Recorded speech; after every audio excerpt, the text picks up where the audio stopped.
Turn to Matthew, if you would, chapter 16. Matthew 16. I'm going to read three different descriptions of the same event. Jesus dealing with warning the disciples about the Pharisees and the Sadducees, in particular, warning them about their doctrine.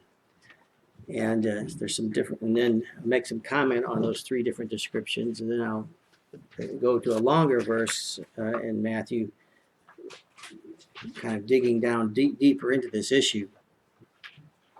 In Matthew 16 and verse 6, it says, "Then Jesus said unto them, Take heed and beware of the leaven of the Pharisees and of the Sadducees. And they," that's the apostles, "reasoned among themselves, saying, It's because we have taken no bread.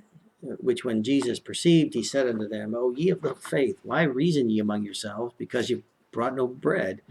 Do ye not yet understand? Neither remember the 5 loaves of the 5,000, and how many baskets you took up? Neither the 7 loaves of the 4,000, and how many baskets you took up? How is it that you do not understand that I spake it not to you concerning bread, but that you should beware of the leaven of the Pharisees and of the Sadducees? Then understood they how that he bade them not beware of the leaven of bread, but of the doctrine of the Pharisees and of the Sadducees." Turn to Luke chapter 12.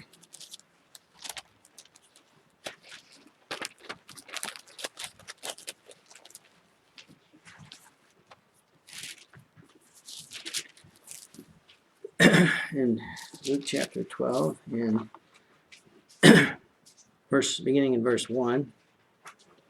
"In the meantime, when they were gathered together, an innumerable multitude of people, insomuch that they trode one upon another, he began to say unto his disciples, First of all, beware ye of the leaven of the Pharisees, which is hypocrisy.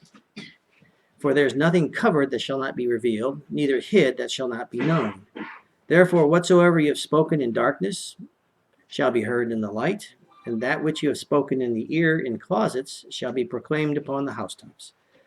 And I say unto you, my friends, be not afraid of them that kill the body, and after that have no more that they can do. But I will forewarn you of whom ye shall fear. Fear him which after he hath killed hath power to cast into hell. Yea, I say unto you, fear him." Turn now to Mark chapter 8.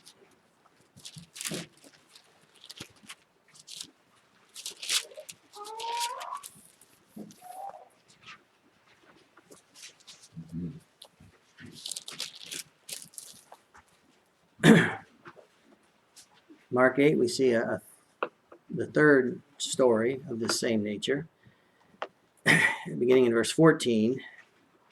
"Now the disciples had forgotten to take bread, neither had they in the ship with them more than 1 loaf. And he," that's Jesus, "charged them, saying, Take heed, beware of the leaven of the Pharisees and of the leaven of Herod. And they reasoned among themselves, saying, It is because we have no bread. And when Jesus knew it, he saith unto him, Why reason ye because you have no bread? Perceive ye not yet, neither understand? Have ye your heart yet hardened? Having eyes, see ye not, and having ears, hear ye not, and do ye not remember? When I break the 5 loaves among 5,000, how many baskets full of fragments took ye up? They say unto him, 12. And when the 7 among 4,000, how many baskets full of fragments took ye up? And they said, 7. And he said unto them, How is it that you do not understand? That you did not understand. So these 3 passages, I'm going to pull a couple of points out and then kind of go a little bit deeper. But first, there's a plain warning here to the saints about the leaven of the Pharisees. And not just the Pharisees. In Mark, it says the leaven of Herod as well. And so he's really talking about, and he describes this leaven in 2 other terms. In Matthew, he calls it, it's their doctrine. It's the doctrine of this world. It's the doctrine of the religious. And in another place, he calls it hypocrisy. Beware the leaven of the Pharisees, which is hypocrisy.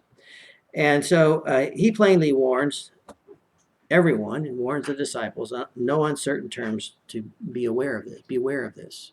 Beware of this. And he intends to fortify their defenses against this false teaching. And the Pharisees and Sadducees were expressly named because they had a tyrannical view of ruling over the religion of that day, much like free willism rules over our world today. That it's, if you're not buying into their thing, you must be some sort of a cult, even though that's not the way it's been historically. Or alternatively, if it isn't the free willism of our day, then it's this a-religious doctrines of the world, the sort of stuff that kids are into today, sadly, which is whether it's the green environment and kind of the old returning to the pantheism and worshiping the created rather than the creator. And that's kind of what the world's attitude on much of things when they don't have any interest in religion. But at its root, Jesus said, is hypocrisy. They want to appear to be something that they're not. We've had you probably haven't been following the political things these days, but the more you watch politicians, the older I get and the more I watch politicians, the politics is the art of hypocrisy. When it's my side, it's all wrong. When it's their side, or when it's my side, it's all right. When it's their side, it's all wrong. And the sides flip back and forth. And obviously, what is right or wrong totally depends on the mood they're in or the position they want to take that particular time. And that's the essence of hypocrisy. And so it is with the leaven of the Pharisees. It's hypocritical. They want to appear to be righteous. They want to appear to be religious when they know that they have that has no basis in reality whatsoever. We'll get more into that in a minute. The other thing I would warn you is that this doctrine of hypocrisy, this doctrine of the Pharisees and Sadducees, it's a hidden thing. In Luke chapter 12, Jesus said, when I was reading that, it said, he said, beware of the leaven of the Pharisees, which is hypocrisy. The next thing he said is, for there's nothing covered that won't be revealed. Which implies that this doctrine of theirs is not out for you to see. It's not out in the open. It's something they keep hidden. It's a hidden thing. You ask anybody in the religious people in the world, they rarely want to engage in the discussion of their doctrine. They don't want to put that out on the table.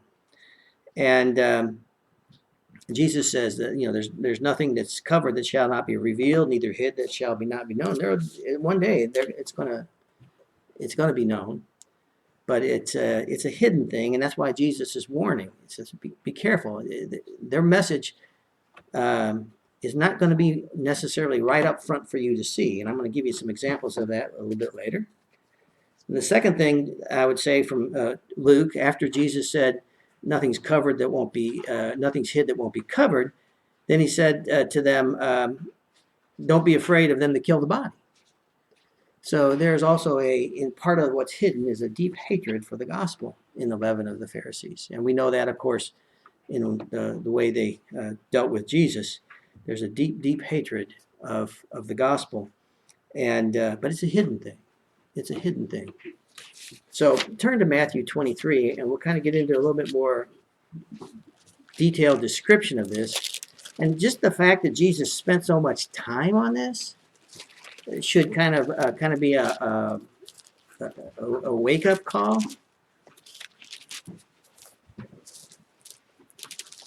That we're swimming in a sea of things that are fairly dangerous. And there's a famous quote from I think it's the president of Apple before he died. He said, "Only the paranoid survive." And there's a certain warning that Jesus is giving. That you live in the midst of wolves, and they don't show their hand. They don't show they hold to religion, but there's a lot of deceit. There's a lot of deceit, and he warns people to be wise as serpents but harmless as doves. And let me show this in Matthew 23, starting in verse 1. Then spake Jesus, and imagine if you were sitting in the crowd and you were a Pharisee or a Sadducee when he says these things. Matthew 23, verse 1. Then spake Jesus to the multitude and to his disciples, saying, the scribes and the Pharisees sit in Moses' seat. All therefore whatsoever they bid you observe, that observe and do, but do not ye after their works, for they say and do not. For they bind heavy burdens and grievous to be borne, and lay them on men's shoulders, but they themselves will not move them with one of their fingers.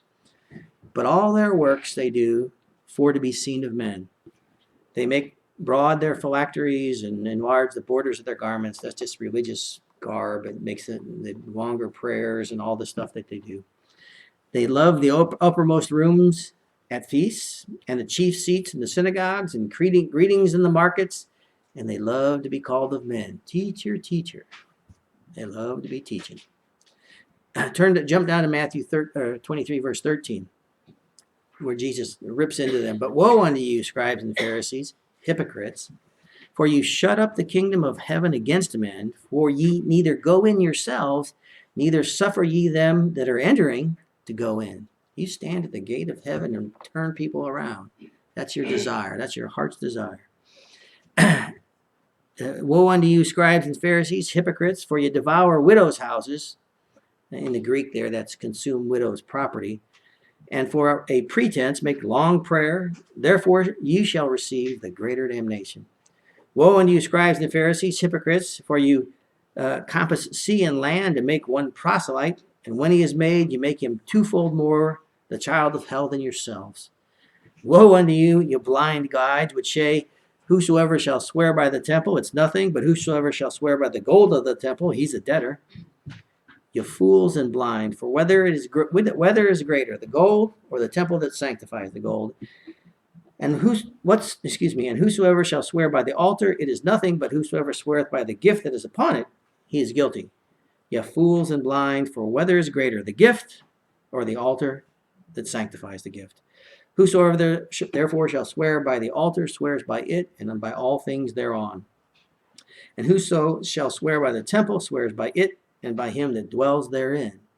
And he that shall swear by heaven swears by the throne of God and by him that sits thereon. And woe unto you, scribes and Pharisees, hypocrites, for you pay tithe of mint and anise and cumin, and have omitted the weightier matters of the law, judgment, mercy, and faith. These ought ye to have done, and not to leave the other undone. You blind guides, which strain at a gnat and swallow a camel. Woe unto you, scribes and Pharisees, hypocrites, for you make clean the outside of the cup and of the platter, but within they are full of extortion and excess. Thou blind Pharisee, cleanse first that which is within the cup and platter, that the outside of them may be clean also. Woe unto you, scribes and Pharisees, hypocrites. It keeps coming back to that theme, doesn't he? For you're like unto whited sepulchres or graves, which indeed appear beautiful outward, but are within full of dead men's bones and of all uncleanness. Even so ye also outwardly appear righteous unto men, but within you're full of hypocrisy and iniquity. Woe unto you, scribes and Pharisees, hypocrites, because you build the tombs of the prophets and garnish the sepulchres of the righteous, and say, if we had been in the days of our fathers, we would have not been partakers with them in the blood of the prophets. Wherefore you be witnesses unto yourselves that you are the children of them which killed the prophets. Fill ye up then the measure of your fathers, ye serpents, ye generation of vipers. How can you escape the damnation of hell? So let me pick this apart in different verses. So this is, as you can see, obviously Jesus had big time problems with the religion of his day and the religion of our day, and didn't hold back on it whatsoever. And one thing that caught my attention in verse 34 there is where he says, you're full of extortion. That's not a word we normally use. It's a legal term. It's only used 3 times in the Bible. But extortion is to obtain benefits through force or threat of force or coercion.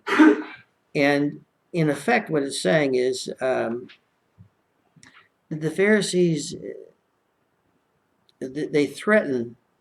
Their threat is always that heaven will not be theirs if they don't do all of the deeds that need to be done. That's the extortion. There will be no place in heaven if they don't do all the different things and the traditions and the thises and the that's that they lay out as rules. That's the full extortion and excess. Second, based on these verses here, that the religion of the world, whether it's the religious world or the non-religious world, really, it's always about works. It's pure. It's simple. Jesus said that he says all their works they do to be seen of men. All of them. Everything they're doing is for consumption of those around them. Because if those around them approve of them, then God must approve of them. As opposed to what Jesus said, woe unto you when all men speak well of you. They had the attitude that if everyone around you approves you, then certainly you must be righteous. Even today, you can see if you ever watch Schindler's List, they'll have the streets of the righteous in Jerusalem, and they'll name it to somebody who did great things for the Jews in the war or what have you, and they'll say this is obviously this is a righteous person. Why? Because he did this and this and this. And so it is here. All their works they do to be seen of men, and they polish the outside. They polish the outside of the cup, no doubt about it. Third point in terms of this lengthy message against the Pharisees and the Sadducees is that they have a pure hatred of the gospel. Don't make no mistake about it. It's hidden, but it's a pure hatred. These merit mongers stand at the gate of heaven and point others in the other direction. If they see that the gospel, I'll tell you a story. I'm not bragging on myself by any stretch. But I was sitting with my uncle, and who's now passed away, and he was a religious fellow, and he started bringing up topics and peppering me with different things, and God gave me grace to share the gospel, and it freaked him out so much he literally chased his son out of the room so his son wouldn't hear what I had to say. He did not want his son to hear what I was saying, and that's the way it is. They'll stand at the gate of heaven, and they will point people in the other direction and try to undo the gospel. They'll attack believers in the same way they attacked the prophets of old, Jesus said. The fourth point is their doctrine in some senses is really no doctrine at all, but commandments of greed and avarice and deceit. Matthew 15:9, which we didn't read, Jesus says the Pharisees teach for doctrines the commandments of men. Their religion is their own commandments. And I would want to point back in Matthew 23 and verse 1 or verse 2 when Jesus said, actually verse 3, whatsoever they bid you observe, that observe and do. He's not saying submit to their doctrine. He's saying the word is right. When they're reading from the word, that's fine. The word is to be observed. When they preach from Moses' seat or when they're reading from the word, he's not telling them to follow anything else. Obviously, he has a long list of complaints. He's not saying that they should be submitted to in any way, but that the word is true. But they teach for doctrines the commandments of men. Jesus, all their different washings and so on and so forth that they had at that time. But it's not any different today, the commandments of men, as opposed to the rightness of Christ. The fifth point I would make is that, this religion that Jesus is taking on, the Pharisees and the Sadducees, and the hypocrisy of it, it weighs down their followers with burdens they can't bear. It weighs them down. He says they bind heavy burdens, grievous to be borne. They can't and don't follow. They find rules for themselves to, in the dark to do their own thing. But those around you, are mired in religion. They're burdened. They're weighed down. You can take it to the bank, but they've got a weight on their shoulders. And if they were to hear of the gospel of Christ, that's when that weight gets lifted. That's when that weight gets lifted. They're no longer, because they know that all of the weight, all the burden of righteousness was on Christ's shoulders. And his sacrifice on the cross was sufficient to cover all of their iniquity, all of their transgression, and nothing takes a burden off of a shoulder like that. But for those in the doctrines of this world today, they're still carrying that weight. They're still trying to do their part to make God happy. And it's more than they can bear. The sixth observation, in obsessing over the religious details, they miss the gospel message because there's no light in them. They strain at a gnat that they work over some picky detail, and they miss the message. They miss the message of, as Jesus said, of faith and mercy, judgment. They miss that entirely. But make no mistake about it, they seek recruits and they love to be thought of as teachers. They absolutely are out to get people.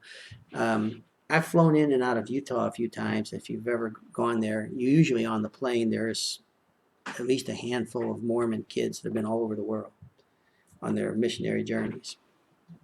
And they're out there seeking recruits, and you can't get to age 18 as a Mormon unless you go out and knock on doors and do things. They are very determined to spread their message, and I dare say it's part of the burden that's on them. But they will pay for them to go anywhere in the world, and they go knock on doors in Africa. They'll knock on doors anywhere, and when they come home, then they've done their duty. They've done their duty. So they seek these recruits. They love to be thought of as teachers. They envy the righteous, and they fear being exposed most of all. And their hatred will be directed at anyone that threatens to expose it. In Matthew 27, Pilate, when he was dealing with Jesus at the trial, he knew that for envy, the Pharisees and Sadducees had delivered Jesus. They were envious of Christ. Envious. He promised freedom when they were enslaved. And that's exactly what he told them. They said, well, we've never been in bondage to any man, as they sat underneath Roman domination.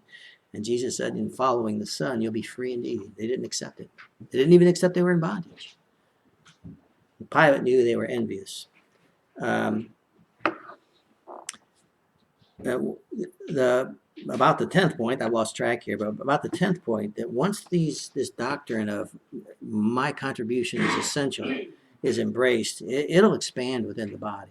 It's like leaven. Leaven kind of starts small and expands. So it's a poisonous thing. So in Jesus, in warning, he gives a very severe warning to his people. Beware the leaven of the Pharisees. The doctrines of the world, the religiousness of this world is something to be, you've been warned by Jesus very specifically and many times in the scripture. The problem is what's in the cup. That's the problem of man. And the cure for that is beyond the reach of religion.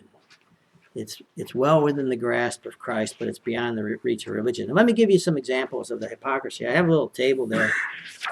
How that they speak out of both sides of their mouth. And you might think that they're with you, and they're not.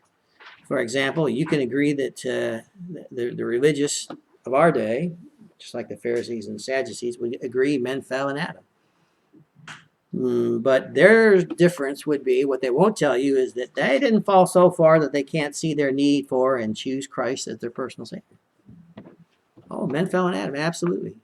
Not that far. Whereas though believers know that fall was stripped from man any love or care for God whatsoever, and unreachable, but by the grace of God. They became enmity against God, it says in Ephesians. Enmity. They were at war with God after Adam's fall and had no interest, none whatsoever. No natural man has any interest by nature in Christ Jesus or God the Father. None whatsoever. They don't agree to that. They don't agree to that because they say, well, man, God left enough. He left enough for them to choose Jesus. They'll say that God is sovereign. You'll agree, God's sovereign. They'll tell you, oh yeah, I agree with you on that. But not so sovereign as to cause you to do anything against your will, which is entirely free and unconstrained. Entirely free. If we were left to our free will, we'd stay in the darkness. We'd stay in the darkness. But God draws us by the gospel and by the Spirit of God draws us, changes a heart that's destined to darkness and changes it to light. He does a heart transplant on the hearing of the gospel. If he didn't do that, there'd be no love for Christ whatsoever. And so, but for the action of God, he's sovereign in salvation. And religious men say, no, it can't be. Man has to contribute. They have to contribute. There's really two religions. We're talking about the two religions of the world. Those that say Christ saves and Christ alone on his basis of his work, and those who are contributing to the effort in one way or the other. They'll agree that God's omnipotent. And even if you talk to Muslims, Muslims will tell you God's sovereign. Muslims will tell you God's omnipotent. But he doesn't. But he's being all powerful. He doesn't cause you to choose him. He leaves that power up to you, thus making you powerful, more powerful than God, which the reformers were determined to say that's heresy. They'll agree. They'll say, yeah, oh yeah, you can get them to agree that men fell, that God's sovereign, God's omnipotent, oh yeah. But peel the layer back to what's hid, to what's underneath the surface, and you'll see something different. They'll say that God chooses to give some people eternal life. And on what but you peel it back and you'll find that he chooses based on, this is Lutheranism today. He chooses those who, upon looking forward in time, will choose him. That's who he chooses. He chooses those that he looked ahead in time and saw that they were going to choose him. I know it may sound bizarre, but that's definitely the core of free will. Rather than saying that it was God's choice based on no good in it and whatsoever, and that their choice would not be a condition for loving or saving them, which is a gospel point. They'll say, God chooses some people, the ones that chose him. So be careful. Be wise as a serpent and innocent as a dove, because they will act like they're talking your language. They'll say you must be righteous to stand before God. But it's the righteousness of your action combined with the work of Christ that pleases God. Jesus did it all, and I had to do my part. I had to do my part. Otherwise, Jesus' work would have been for naught. And Jesus and the God would be disappointed that I didn't make a choice. But they'll agree. You must be righteous to stand before God. They'll agree that God's people are secure in salvation, provided they keep doing good works. And in the final analysis, they have what I call their trump card. And their trump card is, oh, God's ways are higher than our ways. Who can understand all this? It doesn't really matter. Potato. You say God's sovereign this way. I say God's sovereign that way. We both agree God is sovereign. And I pray that just like Jesus was warning you about this, that you'd be warned that no, it's not right. It's not. It's more than that. It's more than that. So in Matthew, what's the root cause of all this? Jesus said that every plant which my heavenly Father hasn't planted shall be rooted up. The root cause is they have no light in them, and that they draw nigh with their mouth, but they honor with their lips, but their heart is far from me. So it is with the religious. Their heart is far from them, set on their own glory, set on their own way, set that God, they'll not have this one to reign over them, this Christ to reign over them. So I encourage you, kind of in conclusion, Jesus sent forth the disciples. He said, I send you forth as sheep in the midst of wolves. They have a hidden agenda. They will agree with you on the surface. They will accept your language. They'll use your language. But be wise, be as wise. He says, you're in the midst of wolves, therefore be wise as serpents and harmless as doves. Okay. As you develop relationships in this, as you go through life, be wise about it. You know, be wise about it. Beware of the siren song for man's glory instead of Christ's honor. Be crisp, be clear about these things. Meditate in the Word and offer the Word to those that you come to know. Offer to them. It's the simplicity of the gospel that the work of salvation and all the glory and honor are due to God alone, and the work of Christ on the cross, and that we need to look nowhere else. We need to look nowhere else. But I say to you this, Jesus went to great pains to warn the disciples about this. And so I was following in his footstep on this. I warn you too. I warn you too. Be careful. Be wise about these things. We're in the midst, we're floating in a sea of these things. And